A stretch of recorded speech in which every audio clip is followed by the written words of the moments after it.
Hello everyone, Dr. Alan Mandell here.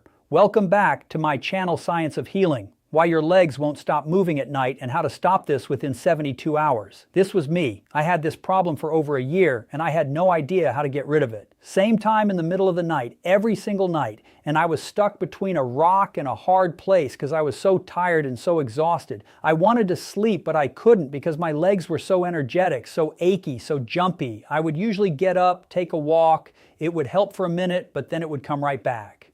I eventually had to jog around the neighborhood in the middle of the night to get that energy out of my legs. So just to make sure you have this exact problem, there's two things. One, do you have this buildup of energy in your legs? Usually the thigh muscle. Number two, it happens in the middle of the night. If you have that, you're going to be very satisfied with what I'm going to show you because within 3 days from now, you will no longer have this. The first thing you need to know is that this problem is not a leg problem. Even though you feel it in your legs, that's not where the problem is coming from. The real problem is somewhere in your brain that is causing a problem in your legs at night. And I want to explain why you have that so you can really wrap your wits around it. A lot of people are treated with a drug that affects dopamine, and that is a neurotransmitter. Dopamine is supposed to keep things quiet in your legs at night. The problem with that medication, when you take it over a period of time, it not only fails to work, but it creates more of a problem. The deeper problem with dopamine usually is a lack of iron.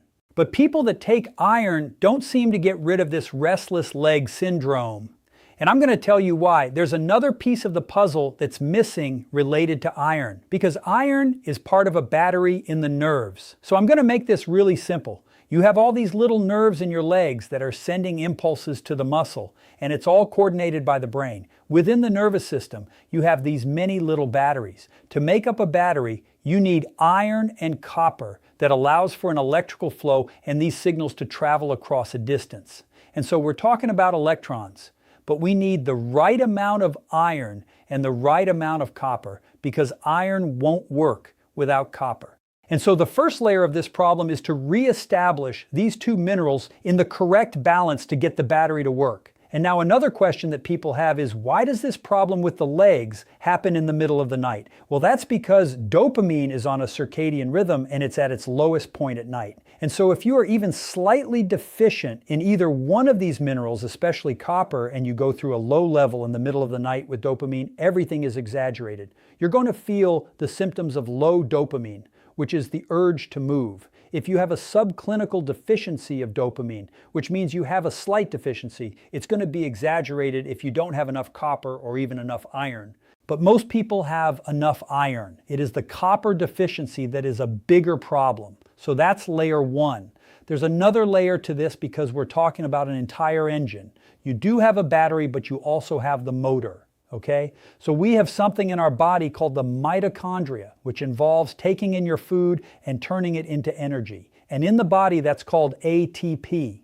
The ATP, or energy that fuels the neurons and allows this battery to work, is dependent on another mineral, which is super important, and that is magnesium. So if you are deficient in magnesium, which is a really common problem, that could be another reason why this entire mechanism is not working.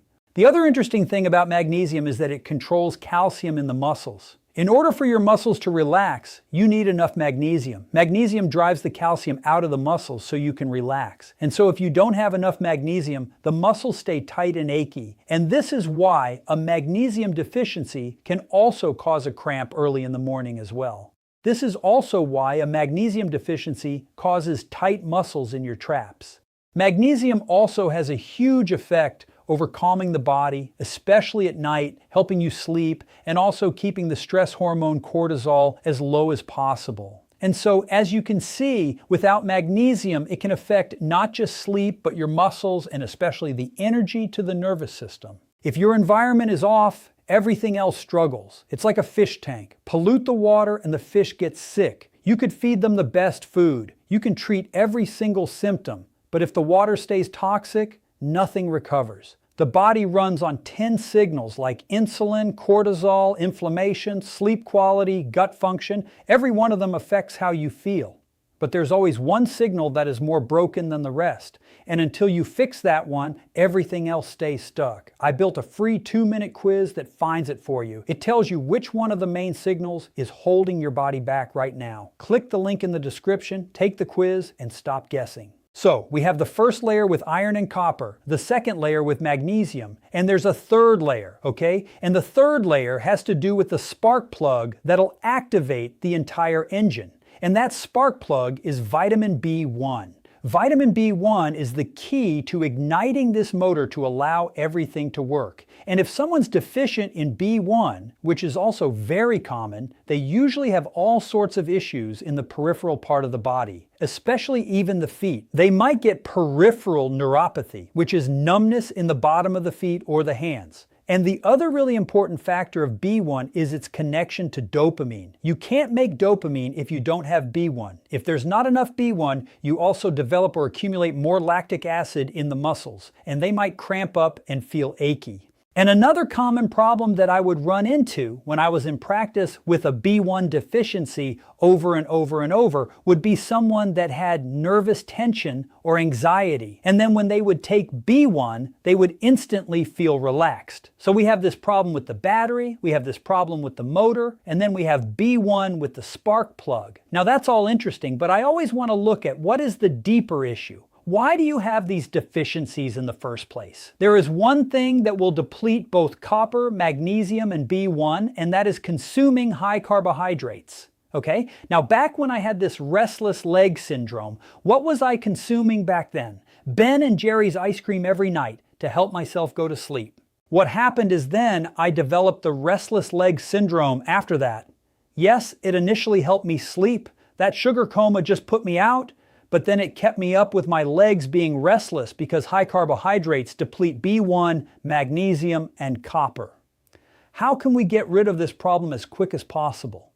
Number one, you need to stop consuming carbohydrates, especially sugar and especially starch. And when I talk about starch, I'm talking about the bread, the pasta, the cereal. You need to get that out of your diet today. And then I would also recommend intermittent fasting. You should start seeing results the first day of doing this, okay? And then the second day, I'm going to recommend adding some magnesium and B1. The reason why I recommend glycinate and not other forms is glycinate also increases GABA in the brain, and it starts to calm things down. If you can shoot for 600 milligrams every single day, it might seem like a lot, but it's really not. Like every single day for a week, you should start seeing massive results very fast, okay? And I would also find a natural B1 and take 50 milligrams a day. The combination is going to be very, very powerful to get the ball rolling. But day 3, we want to get some copper in your body. One of the best sources of copper is organ meats, liver. If you don't like that, that's fine. You can get it from oysters. If you don't like oysters, dark chocolate. Get the dark chocolate without a lot of sugar. One thing that I do is I get what's called cacao. This is a raw chocolate powder. There's no sugar. And I put a little bit in my coffee. I dissolve it in the morning.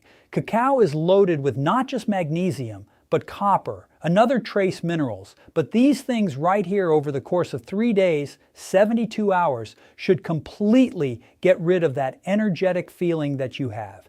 And I do recommend doing this for several weeks. And then you can adjust these later on. But what you're going to find if you go back to consuming a lot of carbohydrates, guess what? This comes right back. So go ahead and do this right now and then comment down below on how much it helped you. If you want more details on how to do the low-carb diet with intermittent fasting together, I put that video up right here. Check it out.